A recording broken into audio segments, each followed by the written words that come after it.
If you're just learning songs, you're missing out on one of the best ways to grow as a musician. Now, learning songs obviously is not a bad thing. It's actually really important for your growth as a musician. But by the end of this video, you'll know exactly how to get the best mileage out of any song that you're currently learning.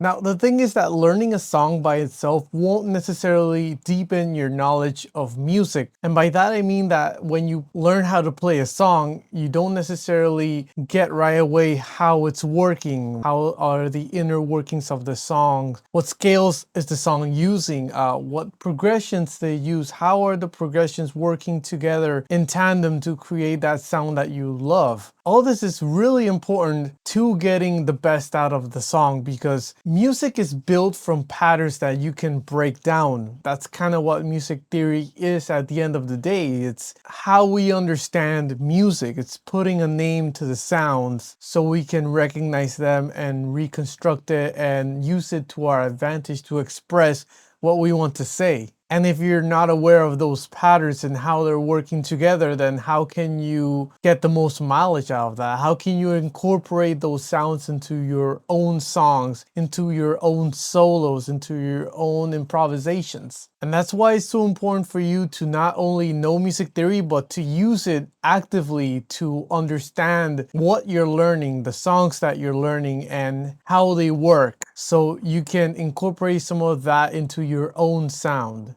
Using theory is really how you unlock deeper analysis. Using theory really is the best way to unlock deeper insights into what's going on in any music, which will definitely complement the emotional side of what's going on, the lyrics, the emotion of the song, and how that feels to you, so it helps you grow as a musician. So beyond that, when you learn a song, you're often not actually applying what you're learning. And by that, what I mean is that when you learn a song, it becomes muscle memory. We learn it and we get used to how it feels in our hands, in our instruments, and it kind of stops there is the issue. It becomes passive knowledge instead of active understanding. And putting a name to these concepts that are being applied in the songs that you're learning really helps you internalize them and go deeper with what's going on. Now, the thing about passive muscle memory, it's super useful for performance. That's actually kind of what we want when we're performing. We don't want to be thinking about what we're playing when we're playing it. But passive muscle memory limits your deeper understanding of the music. It limits your evolution as a musician when it comes to understanding and incorporating what you're learning when you're learning what you're playing. So what you really want is to reverse engineer what you're learning and incorporate that into your sound. So in my case, for example, that would be every time I learned a Chon song, which is one of my favorite bands, I would try to pick up on the shapes that they're using, for example, and the chord progressions that they're using, and I will incorporate that into my own band. And that's kind of what gave my band an edge, a distinctive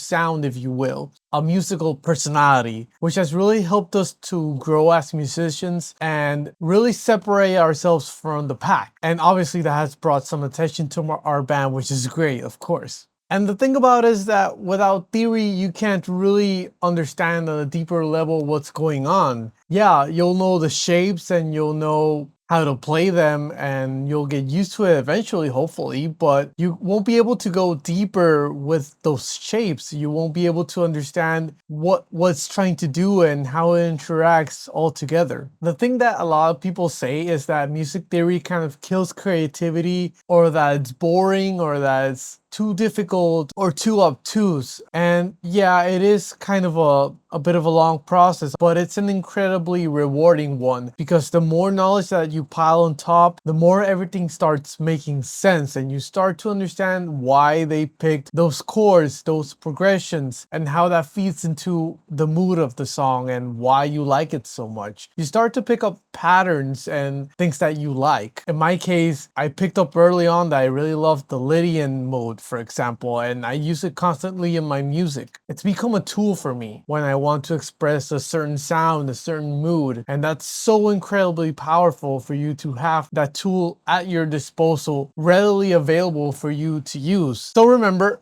learning songs is just the start of it. Real growth comes from analyzing, understanding, and applying what you're learning and what you're playing. Always remember that you can learn so much more from breaking down the song, understanding its pieces, and incorporating it into what you play, into how you play guitar, and understanding what makes it work. This alone will transform how you play guitar, and it's a huge game changer. I know it was for me at least. And if you like that, you'll love this free guide I've prepared for you called 3 Steps to Fretboard Mastery. In it, you'll learn not just a framework for seeing the fretboard, but you'll learn how you can really leverage it to transform the way you play so you never get lost on guitar again, which is huge. So grab it at the link below or in the pinned comment. And I'd love to know, what songs will you go deeper with after watching this video? Let us know below, and until next time, keep practicing.